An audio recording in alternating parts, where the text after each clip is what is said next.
seseorang mati dengan cara apa, maka itu akan dihisab oleh Allah. Tapi bila ia mati tidak dengan keinginannya, umpamanya saya sudah berobat kemana-mana supaya penyakit perut saya sembuh, ternyata saya tidak sembuh-sembuh, padahal berbagai macam usaha dan ikhtiar yang halal, yang baik sudah saya lakukan, saya nggak sembuh-sembuh, meninggal.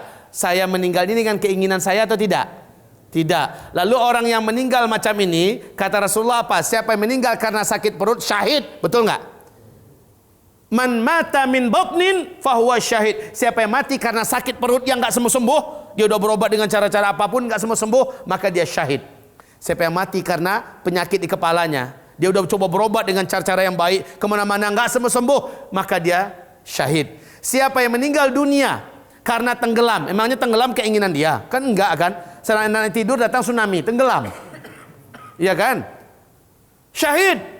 Siapa yang tenggelam min hadam. Siapa yang meninggal karena benturan, karena himpitan, min gharaqin, karena dia adalah syahid. Kita di atas pesawat nih, ya. Kita di atas pesawat mau pergi haji, mau pergi umroh, atau mau pergi ke Jakarta, mau silaturahmi ke anak-anak keluarga di Padang, di kampung. Pesawatnya hancur di atas. Pesawatnya nabrak bukit, nabrak gunung. Orang yang meninggal di sana yang muslimnya syahid. Syahid. Karena bukan keinginan dia. Beda kalau keinginannya. Padahal itu diharamkan oleh Allah Subhanahu wa taala dengan cara mengakhiri hidupnya. Rasulullah SAW melihat dengan para sahabat ada onggokan mayat. Kemudian sahabat menarik seorang daripada kalangan mereka.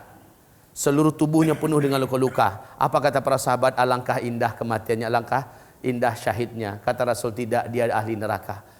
Ya Rasulullah, seluruh tubuhnya sudah hancur seperti ini di medan perang. Engkau katakan dia masuk neraka? Iya, kata Rasul.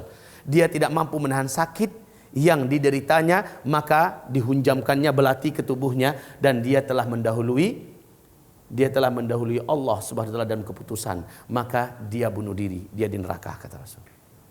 Coba lihat. Padahal kalau dia sabar, Pak, dia tetap mati pada jadwalnya.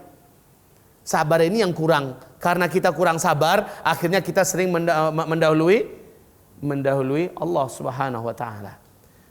Inilah dia penyampaian kita pada malam hari ini. Dapatlah Bapak bedakan, Bapak jangan lagi meratapi takdir, karena takdir semua yang kita rasakan adalah sebuah akibat daripada pilihan kita. Apa yang Bapak lakukan hari ini, takdir Bapak ke depan itu jelas. Lihatnya dari sekarang. Bapak memilih sungguh-sungguh, insya Allah takdir Bapak ke depan Bapak mendapat. Manjadda wajad. Jadi hukum sebab akibat, hukum kausalitas, ya. Sebabnya ini, akibatnya pasti begini. Maka yang akibatnya seperti itu, itulah takdir. Baik, mudah-mudahan ini dapat dipahami. Maka tidak ada lagi orang yang boleh mengatakan inilah nasibku, udah takdirku diputuskan Allah begini. Takdir ente yang buat. Takdir ente yang pilih. Takdir ente yang tentukan. Allah hanya menuliskan di Lauh Mahfuz, ente yang milih. Makanya kaum muslimin, anak kecil, sekali lagi saya katakan, anak kecil tidak akan dihisab karena dia tidak bisa memilih dan menentukan. Tapi orang macam kita dihisab nanti pada hari kiamat. Kenapa nggak mau sholat? Kenapa tidak mau puasa? Kenapa tidak mau berangkat haji? Pak Ustadz, haji itu maha bana kini kong. Lamu lo cielai. Awak biarlah gaya sebeko Pak Ustadz. Yang nggak paham saya terjemahkan. Pak Ustadz, haji sekarang ini mahal betul. Oh, haji ONH Plus. Ada kan sekarang udah bangkit lagi kebangkitan haji ONH Plus Furada. Itu berangkat, mendaftar tahun ini, insya Allah bisa berangkat tahun ini. Tapi mahal Pak Ustadz. $17.000, ada yang $2.500, ada yang $2.400, ada yang $18.000. Waduh, mahalnya Pak Ustadz. Ya, lalu dia menolak, padahal dia berduit. Dia menolak. Dia nunggu antrian. Masih mending orang yang nunggu antrian, Pak. Tapi masalahnya, emang udah ada garansi dari langit bahwa umurnya masih ada 5-10 tahun yang akan datang. Dia adanya rezekinya sekarang, dia ada duitnya sekarang, dia ada sehatnya sekarang, ya. Yang pasti sekarang, harusnya sekarang dia bersiap-siap berangkat ke sana. Korbankan duit yang dicari itu memang untuk menyembah Allah, menjalankan perintah Allah. Sudah saatnya berzakat, bayar zakat, jangan tunda-tunda nanti, ya. Waktunya, ada waktu zuhur masuk, waktu zuhur itu dikerjakan. Jangan tunda-tunda, entar. Waktu asar masuk, sudah kewajiban sholat asar. Yang zuhur tadi udah lewat.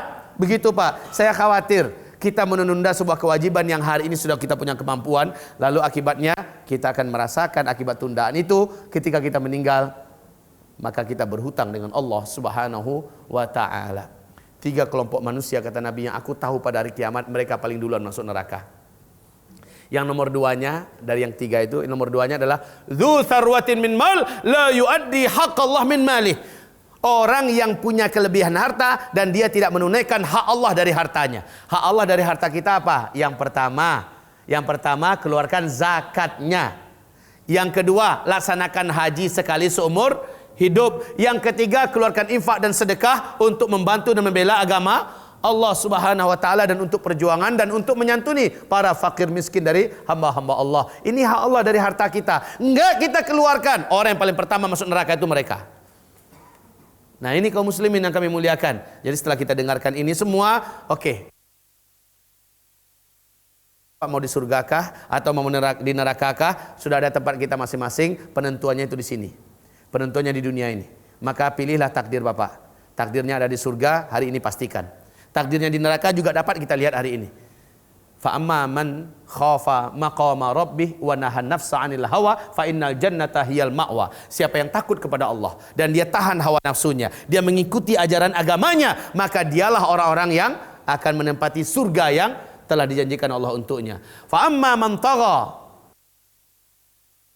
innal jahima hiyal ma'wa. Siapa yang melampaui batas dan mengikuti hawa nafsunya, maka neraka jahimlah yang akan ditempatinya. Coba lihat, itu semuanya adalah pilihan kita, yang mana kita pilih. Cukup sampai di sini. Bila ada yang mau diskusi, mau bertanya jawab, saya kasih waktu mungkin hanya dalam sampai 9 kurang seperempat. Silakan kalau ada yang mau bertanya tentang tajuk atau tentang tema yang kita angkat sekarang. Di luar tema ini saya tidak layani. Silakan kalau ada pertanyaan. Innamal a'malu binniyat. Selama dia melakukan dengan niat, maka itu adalah takdirnya. Dengan niatnya ingin membunuh orang, lalu mati orang itu, berarti itu adalah pilihannya, ya kan? Dan dia akan dihukum. Hukum itulah takdirnya. Oke, Pak? Dengan niatnya, makanya kalau istilah polisi kan ada cara menelusuri orang ini dengan sengaja atau tidak, dengan direncanakan atau tidak, kan begitu kan? Kalau ternyata disengaja, direncanakan, hukumannya jelas, berlapis dan begini, ya kan? Pembunuhan berencana, kan begitu ya disebut. Nah, kaum muslimin, di sisi Allah lebih ketat lagi. Tapi kalau dia tidak punya niat, umpamanya nih, saya meletakkan roti yang saya kasih racun tikus. Rencana saya untuk tikus. Saya taruh di dapur, masuk anak tetangga ke rumah. Dia lihat roti macam ada coklat. Dia jilat-jilat coklatnya, padahal itu racun. Anak orang berbusa mulutnya, mati. Keluarga ini nggak boleh dihukum, Pak. Dalam agama dia termasuk khotok, melakukan sesuatu tidak sengaja. Atau saya kan hobi berburu, Pak. Saya bawa panah dan saya lemparkan panah saya. Tujuan saya adalah kijang atau kelinci. Ya, ternyata meleset anak panah saya. Ada orang di balik semak sedang BAB. Tembus lehernya, mati, Pak. Lah kan saya nggak sengaja. Ketika saya nggak sengaja, di sisi Allah saya tidak pantas dihukum dan memang tidak akan pernah dihukum. Di sisi dunia saya cukup membayarkan diah saja, ya Pak ya. Tergantung niatnya. Baik. Nah, untuk orang yang lagi BAB tadi, yang tembus anak panah, ya itu namanya qadha. Itu namanya qadha, keputusan sepihak dari Allah.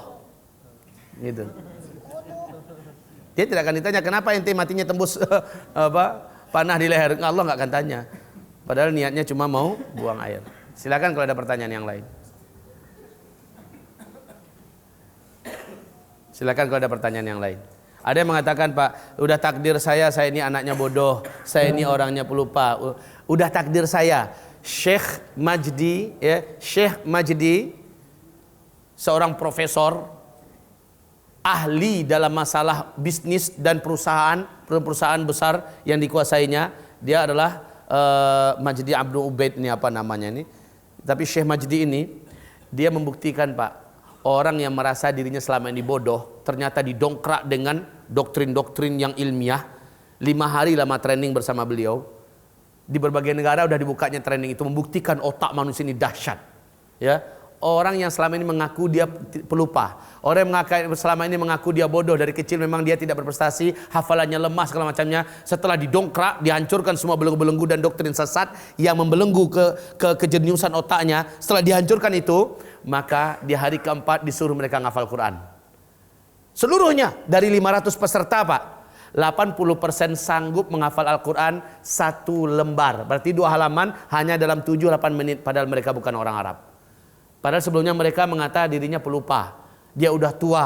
Dari dulu dia tidak berprestasi. Dia lemah ingatannya. Ternyata setelah dihancurkan semua doktrin-doktrin salah itu, muncul kepercayaan dirinya. Lalu dia menghafal. Ya, orang mereka suruh menghafal 80%, Pak. Sementara 15% sanggup menghafal hanya dalam 5 menit 1 lembar. Mampu dibuktikan. Jadi sebenarnya kan kita banyak sering mengatakan saya ini orangnya bodoh, saya ini orang yang tidak mungkin jadi hafiz Quran segala macamnya. Udah takdir saya jadi orang bodoh, ya. Padahal kebodohan itu memang takdir dia. Memang takdir dia karena dia malas. Memang takdir dia bodoh karena dia malas. Saya punya teman namanya Firman, biar saya sebut namanya nggak apa-apa. Kalau ada yang namanya Firman sini minta maaf ya. Tapi Firman yang ini best. Gimana dia Firman ini? Di Thalib, di pesantren, saya ingat kemana dia pergi, dia selalu bawa buku. Ya, dia selalu bawa buku-buku pelajaran sekolah tuh. Mulutnya itu kayak orang apa tuh, Pak? Dia baca. Di mana dia berada? Kalau melihat kemampuannya, dia memang pelupa, Pak. Lemah dia ingatannya, pelupa. Tapi karena dia rajin, dia masuk dalam 10 besar. Tiap ujian akhirnya dia masuk 10 besar karena rajinnya. Coba lihat, kalau dia menyerah kalah, takdirnya adalah rasakanlah ketidakmampuanmu yang engkau menyerah di atas itu. Tapi manjadda wajad, yang bersungguh-sungguh pasti dapat. Kuncinya begitu, yang bersungguh-sungguh pasti dapat. Bapak mau kaya, bersungguh-sungguhlah. Insya Allah Bapak dikasih oleh Allah. Tempuhlah jalan-jalan yang benar. Tapi sudah berusaha, kita udah berusaha, miskin aja terus, itu qadha namanya itu. Itu qadha. Memang udah jatahnya segitu. Tapi secara sunnatullah man jadda wajad. Asal bersungguh-sungguh dia dapat. Tapi saya di rumah aja, yang penting rezeki saya nggak lari kemana-mana. Lalu dia di rumah aja. Dicekek oleh Umar bin Khattab, Pak. Umar bin Khattab mencekek seorang laki-laki yang kerjaannya di masjid aja. Lehernya menjulur begini. Subhanallah. Sehingga orang-orang satu kampung itu merasa kagum. Demandeh ibadahnya lagi. Zikirnya lagi. Demandeh baca Qur'annya. Nggak keluar-keluar dari masjid. Lalu Umar bertanya, di mana laki-laki itu sekarang? Di masjid anu. Lalu makan minumnya gimana? Karena masyarakat salut dengan ibadahnya, dengan zikirnya, masyarakat berganti-gantian mengantarkan makanan. Umar langsung mengambil cemetinya. Karena dia udah tahu masjid itu di mana, dia menuju ke sana. Tangan Umar tuh, Pak, kalau cengkram orang dari belakang cengkramnya keluar ketemu jarinya ini di depan. Diangkatnya, kamu orang macam gini yang membuat Islam malu. Kayak macam angkat kucing, Pak. Yang macam kau ini mempermalukan Islam. Inna sama'a la tumtiru dhahaba. Ketahuilah oleh kamu, langit tidak menurunkan emas. Dari langit itu tidak akan turun emas. Ini jamnya kamu beribadah di pasar. Ini jamnya kamu beribadah di luar. Bukan di sini waktunya. Jadi Umar marah kepada orang yang mengandalkan rezekiku ada di langit, dia akan turun sendiri. Subhanallah. Makanya Allah perintahkan setelah fa idza qudiyatis shalah fantashiru fil ard. Kalau salat selesai menyebarlah kamu di muka bumi. Jangan terus lama-lama di masjid. Memang dari salat ke salat itulah penantian para sahabat. Sisa-sisa waktu mereka adalah untuk mencari nafkah. Kalau kita beda, sisa-sisa waktu kita adalah untuk ibadah, ya. Baik, kaum muslimin. Ini silakan ada pertanyaan yang lain. Ya. Assalamualaikum warahmatullahi wabarakatuh. Habis nih Bu tuh ya. Silakan. Tentang poin terakhir Ustaz, yang 3 golongan, yang pertama untuk neraka, kan nomor 2 tadi itu yang orang yang mempunyai kelebihan harta namun tidak melakukan 3 hal tadi ya. Nah, 3 hal itu dilakukan semuanya. Apa ketika fulan melakukan satu, misalkan dia zakat, terus yang 2 itu gugur, bagaimana Ustaz? Ya. Itu namanya wajib, zakat wajib, haji wajib, ya. Kemudian menginfakkan harta di jalan Allah Subhanahu wa taala untuk kepentingan agama Allah Subhanahu wa taala, memang hukumnya tidak wajib tetapi akan dituntut oleh Allah Subhanahu wa taala. Gara-gara dia menahan hartanya, dakwah terhambat. Gara-gara dia menahan hartanya, banyak orang miskin yang tidak bisa makan minum, ya. macam banyak perjuangannya akhirnya terhalang gara-gara dia menahan hartanya. Jadi yang tiga-tiga itu Pak memang wajib, harus dia kerjakan tiga-tiga. Dia tahan padahal dia mampu. Orang-orang pilih balapi, orang seperti ini akan menyesal. Ya. Silakan Bu. Mendekati pohon itu, tapi ternyata tetap mendekati pohon itu dan diturunkan ke bumi, dikeluarkan dari surga. Apakah itu termasuk kodok? Iya. Dari awal Adam diciptakan memang Adam telah ditetapkan oleh Allah menjadi penghuni bumi. Kan bunyi ayatnya inni ja'ilun fil ardi khalifah, fil ardi. Ya kan? Oke, ini qada. Ya. Terima kasih. Assalamualaikum warahmatullahi wabarakatuh. Assalamualaikum warahmatullahi wabarakatuh. Silakan. Nah, barakallahu fiik. Jelas Ibu dengar enggak di belakang pertanyaan di depan? Pertanyaannya kenapa laki-laki yang sudah begitu taatnya seumur hidupnya tahu-tahu dia su'ul khatimah? Allah Maha tahu Pak. Allah Maha tahu. Orang ini di hatinya selama ini ngapain? Jangan-jangan dengan ibadahnya dia ingin dipuji. Jangan-jangan dengan amalannya dia ingin disanjung, dipuja. Ya, jangan-jangan dia ujub. Bahkan kata Rasulullah, seburuk-buruk dan yang paling aku takutkan dari antara kamu, jika ia sudah taat pada Allah dan tidak ada berbuat dosa, yang paling aku takutkan munculnya ujub. Kalau sudah ujub, Pak, Allah jijik kepadanya. Allah jijik kepadanya. Dan Allah Maha tahu siapa yang mempunyai bakat seperti itu. Dinasehati jangan ujub, tetap aja ujub. Dinasehati jangan manan, tetap aja manan. Ya, suatu saat saya akan sampaikan sini antara riya, ujub, manan. Tiga-tiga ini akan saya sampaikan nanti insyaallah taala ya. Nah, kita kan nggak tahu, jangan-jangan pemuda ini semasa dia berjihad ya, semasa dia hafiz Quran, jangan-jangan ini wallahu alam ya. Wallahu alam, jangan-jangan dia ingin dipuja, ingin disanjung dan suka di apa? Amalannya itu karena orang segala macamnya. Tapi yang paling pasti dia memperturutkan hawa nafsunya. Di ayat tadi kan mengatakan fa amman tagha wa atharal hayatad dunya. Siapa yang melampaui batas dan memperturutkan hawa nafsunya. Kan begitu kan bunyinya. Dia perturutkan hawa nafsunya. Dia tahu Pak bahwa dia nggak boleh pindah agama, bahwa dia tidak haram pindah agama, tapi demi nafsunya dia pindah agama. Dia nikah dengan wanita ini. Ternyata ajalnya udah dekat. Dia main-main dengan dosa Pak. Ini bahaya Pak. Jangan main-main dengan dosa. Sekali ikonyo, biko tobat awak. Sedang kita buat itu nyawa kita melayang. Di selangkangan pelacur dia mati. Gimana? Sekali ini sedang buat itu dia mati. Dia nggak tahu kapan dia akan mati. Sekali ini cuma nonton. Saya Pak dari kecil tuh paling takut nonton bioskop. Kalau diajak orang nonton bioskop, terbayang oleh saya langsung gempa, nanti bioskopnya jatuh, saya di dalam. Santri Tawalib Putra mati dalam bioskop sambil nonton film Roma Irama. Itu udah kebayang, saya takut Pak. Jadi jangan sedang buat dosa itu, lalu kita di situ matinya. Jangan pernah main-main dengan dosa lah. Alah sekali ini cuma nanti habis itu tobat, sedang sekali itu dia mati gimana? Hati-hati itu Pak. Ya. Baik. Doanya Allahumma ya muqallibal qulub tsabbit qalbi ala ta'atik. Wahai ya Allah, wahai yang membolak-balikkan hati, kokohkanlah hati hambamu agar senantiasa di atas ketaatan kepada Engkau.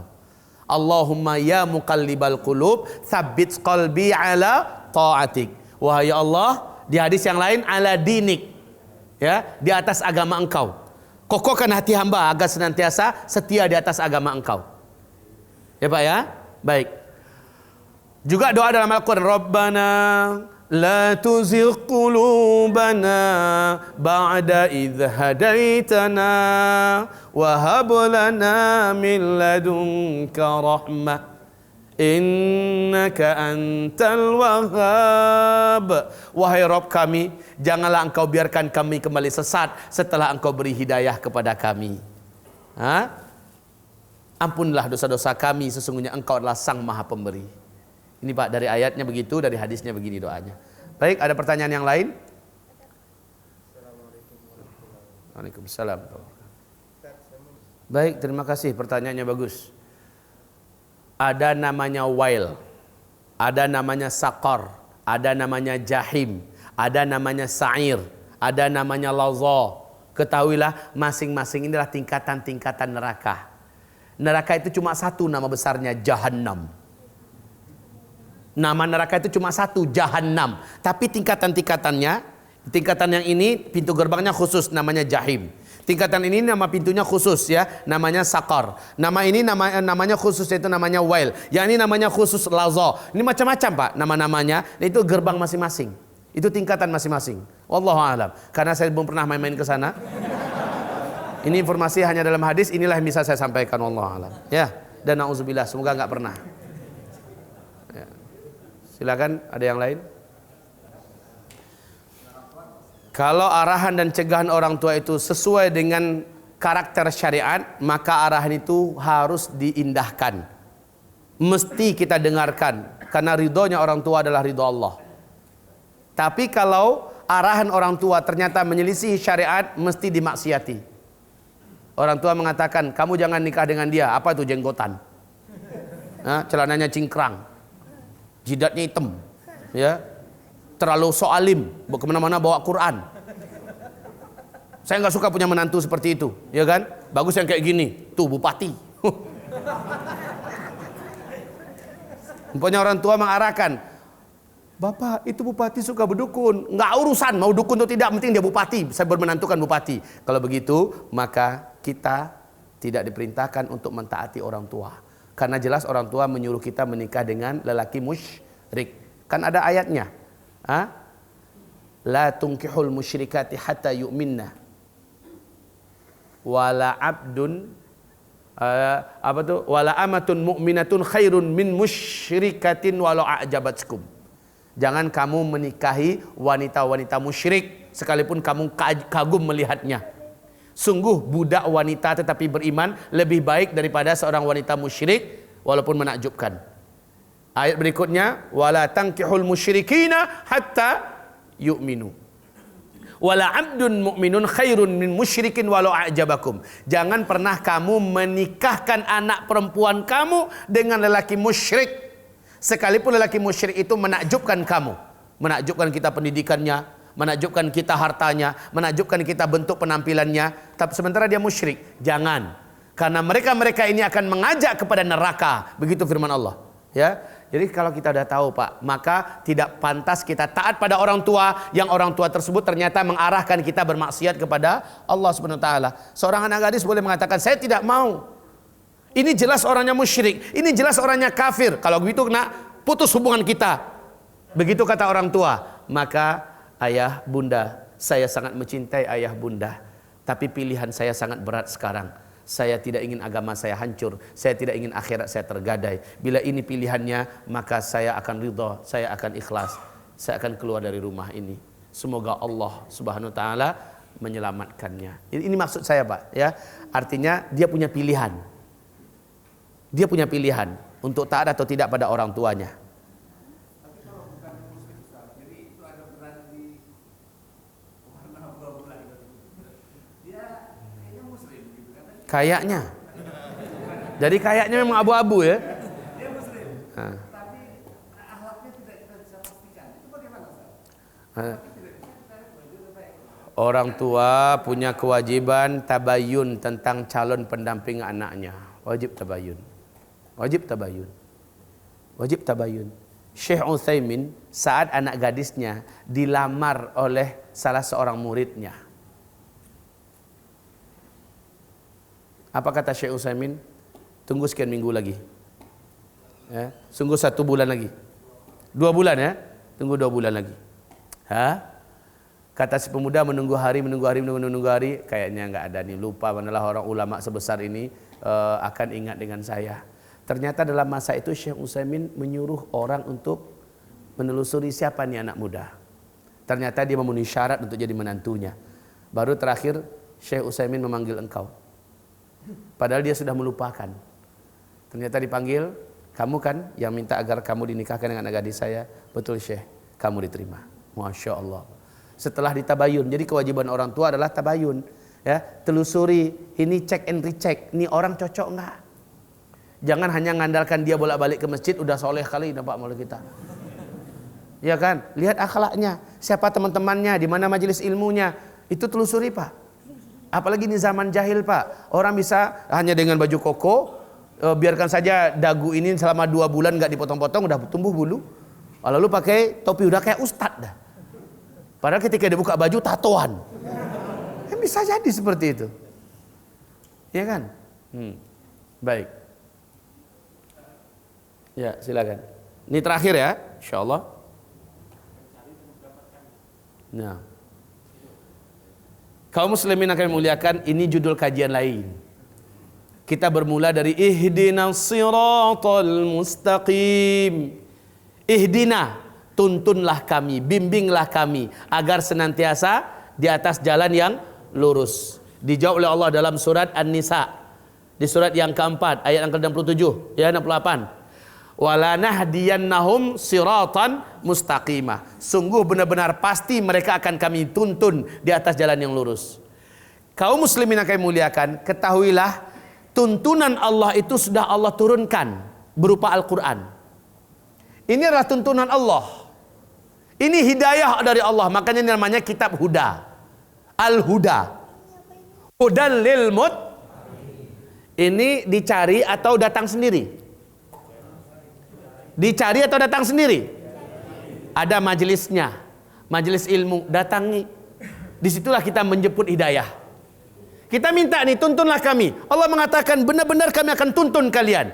Ini kitab hidayah, maka carilah oleh kalian. Jadi ada kalimatnya begitu Pak. Ya, kalimatnya adalah hidayah sudah kami siapkan, kami berikan. Ente minta, kami tuntun kalian ke sana. Kami tuntun kalian ke sana. Jalurnya mana? Mayyuti'illaha war rasul faulaika ma'al ladzina an'ama Allahu 'alaihim minan nabiyyin was-siddiqin wasyuhada was-salihin wa hasuna ulaika rafiqa. Jalurnya adalah jalur para nabi, para siddiqin, para syuhada dan para salihin. Ikuti jalur mereka. Mereka lah orang-orang yang telah menempuh jalan yang benar ini. Jalur mereka yang harus kita ikuti dari belakang. 6. Qadar. Itu qadar. Kita dapat hidayah atau tidak, kita harus nyari. Sama dengan dapat rezeki. Kita dapat rezeki atau tidak, qadarnya ada, takdirnya adalah bila saya dapat karena saya mencari. Betul tidak? Nggak mungkin saya dapat kalau saya nggak nyari. Nggak mungkin. Pokoknya saya di rumah aja. Lalu toko gimana? Biar aja dia mau tutup, mau buka, pokoknya rezeki akan datang sendiri. Itu nggak masuk akal. Ya Pak ya. Kalimatnya dia mencari. Dengan mencari dia akan diberi. Dengan mencari dia akan diberi. Taib. Demikian saja. Allah yang maha benar dan Rasulnya menuntun kepada kebenaran. Yang salah adalah saya, makhluk Allah yang maaf dan lemah. Sekali lagi jangan berselimut di balik kalimat takdir dengan niat mempersalahkan Allah. Jangan berselimut. Takdir kita adalah pilihan kita, buah dari sebuah pilihan kita. Maka sekali lagi takdir ke depan bisa kita yang menggariskannya, menentukannya dengan apa yang kita lakukan pada hari ini.